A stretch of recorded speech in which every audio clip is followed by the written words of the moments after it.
من اراد ان ينظر الى اسرافیل فی حیبته والى میکال فی رتبته والى جبریل فی جلالته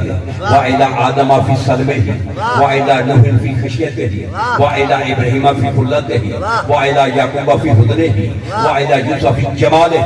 والى موسیٰ فی مناجاته والى عیسیٰ فی سنته والى یونس فی ورعه والى محمد فی خلقه۔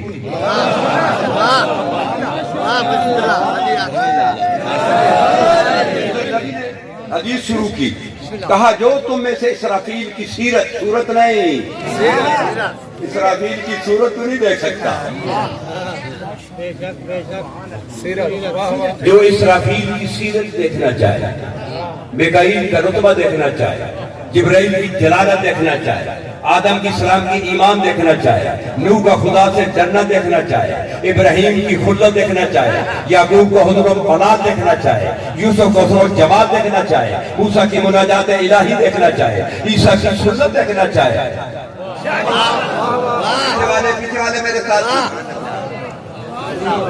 یونس کی پرہیزگاری دیکھنا چاہے، مصطفیٰ کا خلق انکا لعلی خلق عظیم،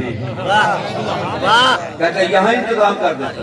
ادھر نبی نے حدیث شروع، مولا علی گھر سے نکلتے جب نبی کے سامنے آیا، کہتا ہے فَلْيَنْظُرْ إِلَىٰ وَجْهِ عَلِيِّ بْنِ أَبِي طَالِبٍ، اس علی کا چہرہ دیکھو، آدم سے لے کر مصطفیٰ تک، جبرائیل سے لے کر زمین و آسمان کے تمام فرشتوں کی سیرت علی کی صورت ہے۔